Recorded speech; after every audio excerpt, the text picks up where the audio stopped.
So I'm talking to Carol Dweck at the MathConnect conference, and in designing curriculum and trying to build curriculum working with kids, it seems to me that psychological issues surrounding the curriculum are as important as the math itself. And so I wondered if you would, give me your impressions on that. Well, I think Jump Math already implicitly incorporates a lot of growth mindset principles. Growth mindset is the idea that kids can develop their abilities, their math ability in this case. And Jump Math just demonstrates that so readily. The kids are moving at an exciting pace. It feels like it should be hard, but it's not hard for them the way you're teaching it. It's advancing. They all have this feeling of progress, and they all get the feeling, I can be good at this. I can learn to be good at this. So have you seen in your work, you found just by having kids understand that their abilities aren't fixed, that their abilities can come out of hard work, persistence, and so on. You found just by teaching them that, they tend to do better with no other changes. Yes, it's really amazing, and it has a really pronounced effect on their performance in math in particular, because that's a subject so many kids are afraid of. And just by teaching them that math is an acquired set of skills, every time they push out of their comfort zone to do hard things, the neurons in their brains form new connections, and over time they can get smarter and smarter. It releases them from this idea, I'm not smart. If I make a mistake, it means I'm not smart.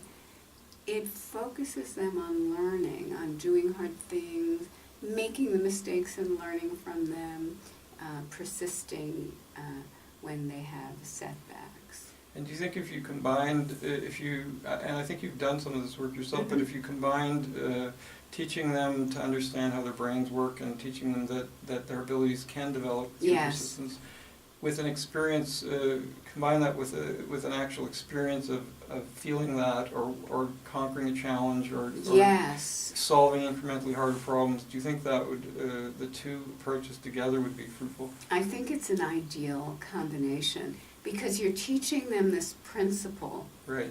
They can grow their skills through learning, and so they can carry that idea around with them. But then, the way you teach the math really demonstrates it, makes it real, makes it concrete. Yeah, we've seen in some inner city schools, people don't think of math and social justice. They would think, oh, it's too hard for kids, they're not going to get engaged. But in inner city schools, when kids feel they're capable in math, which is supposed to be a hard subject, we've seen evidence that it spills over into other subjects and starts to make them think that they can do anything. And so it's unfortunate, I think, that math has this reputation of being something that's only natural. It's a place where I think people have fixed mindsets almost more than any other subject. Yeah, it's true. Actually, it's true. We have data.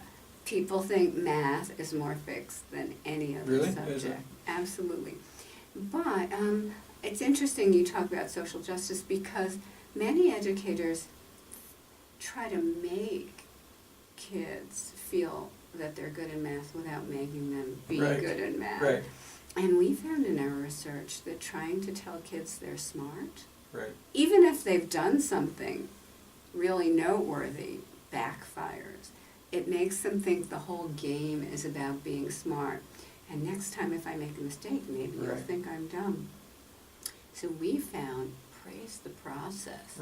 If they really focus on something, if they really struggle through something and make progress, if that's they something try I learned from you, actually. Strategies, that's what you praise.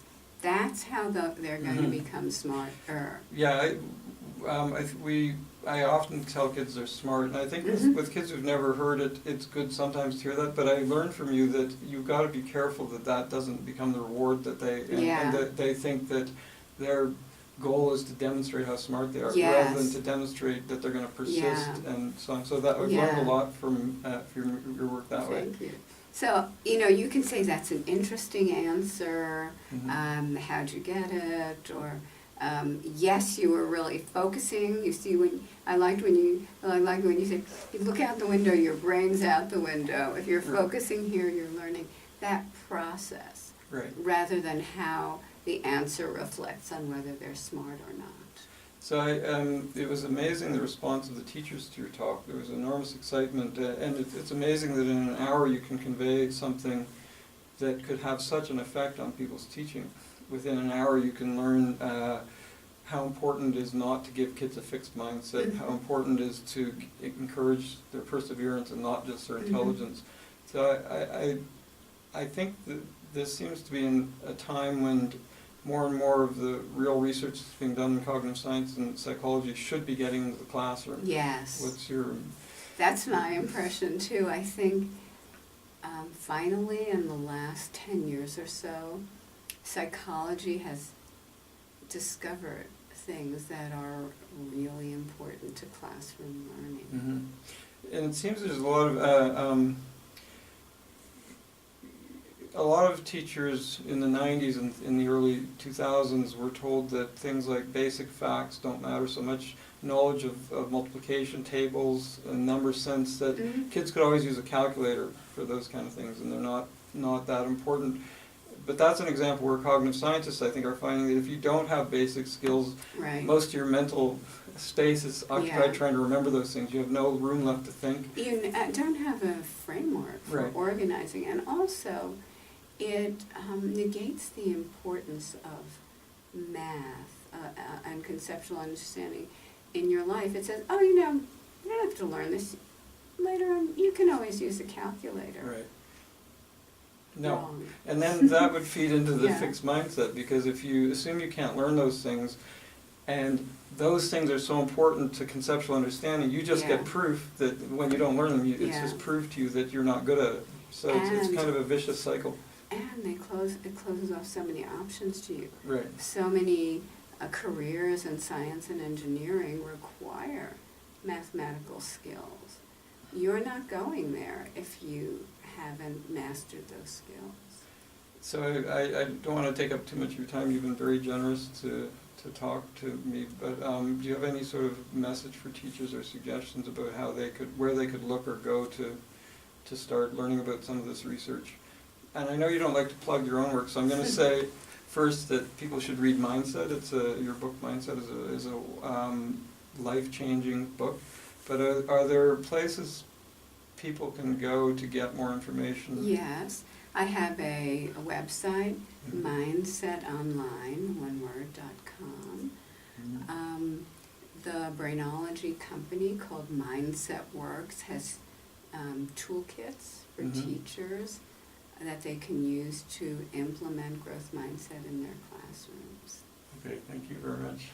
Thanks so much, and it's been an honor having you at the conference. It's been great. Thank you.